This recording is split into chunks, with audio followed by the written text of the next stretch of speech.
falar sobre relacionamentos de uma maneira profunda, de uma maneira amorosa, não o amor das relações que eu estou dizendo, mas é amorosa o nosso olhar para tudo isso, né? O nosso olhar para dentro da gente. Uma vez, eu li uma frase do Bert faz tempo, que ele fala assim, que para a gente ser um bom constelador, ou para a gente conduzir a constelação, né, a gente não pode sentar do lado da vítima e se condoer com a vítima e falar, puxa, é verdade o que acontece, né?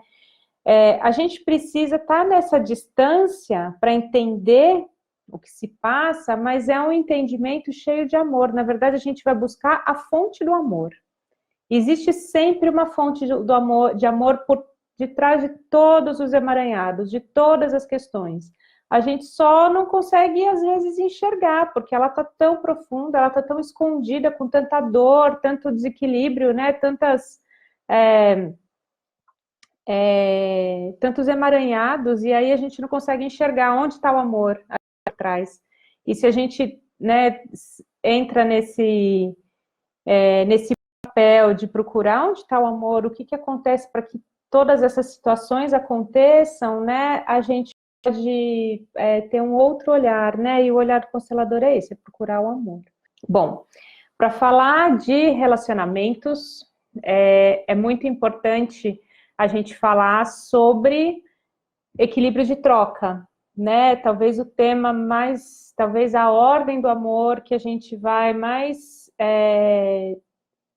levar em conta ou tomar em conta quando a gente olha para relacionamentos é do equilíbrio de troca. Então, as ordens do amor são o direito de pertencer, hierarquia, equilíbrio de troca. Quando a gente fala em relacionamentos, o mais importante é a gente entender que a troca ela é sempre equilibrada, né? Ela deve ser equilibrada, ou seja, a gente dá da mesma maneira que a gente recebe, né? O Bert, muito interessante isso. Ele fala assim, ó, as experiências que nós temos em relacionamentos humanos normais. Nos nossos relacionamentos temos a necessidade de pagar por um presente recebido também dando algo.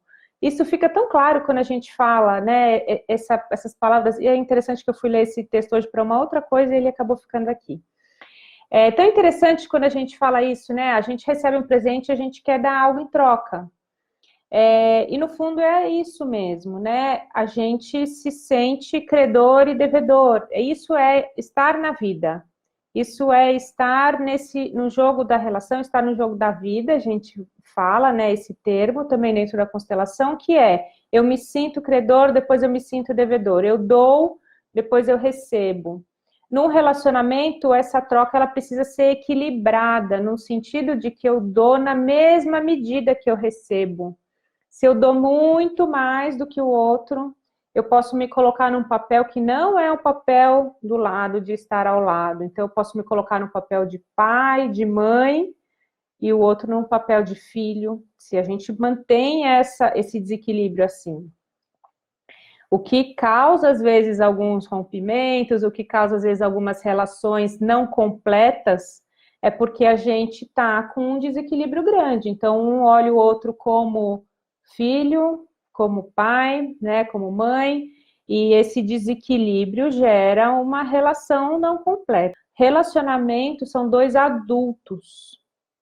Como que a gente consegue ser adultos quando a gente olha para o nosso sistema familiar e dá lugar a tudo que existiu dentro do nosso sistema, dá lugar aos nossos pais do jeito como foi, sem criticar, sem nos envolvermos na relação deles, né? Então, quando a gente consegue dar lugar a tudo como foi, aí a gente consegue ser adulto, a gente consegue crescer, senão a gente fica filhinho da mamãe, filhinha do papai, a gente é a criança mimada, os ciúmes vem muito a necessidade de ser visto, aquele amor infantil cego.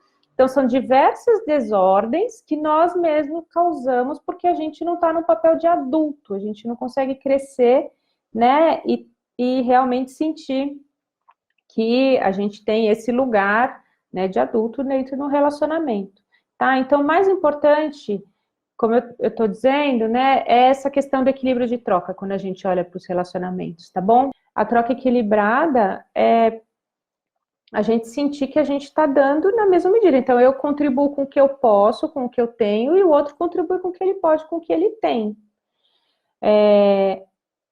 A gente pensa sempre, volta naquilo que eu falei no comecinho, é uma relação de duas pessoas adultas, são dois adultos. Então, eu não posso me colocá-lo num lugar de pequena, de, você paga a faculdade para mim, você me dá dinheiro para isso, me dá dinheiro para aquilo, porque eu sou pequena, eu não posso, eu tenho que receber de você. Isso é um desequilíbrio. Agora, independente da questão financeira, eu recebo, né? O outro tem mais condições, ele pode dar mais, eu posso dar de outras formas e fazer outras coisas. Eu posso ser responsável pela casa, pela família, sabe? A gente encontra maneiras, estou falando assim, mas a gente encontra maneiras de equilibrar a troca. É mais difícil.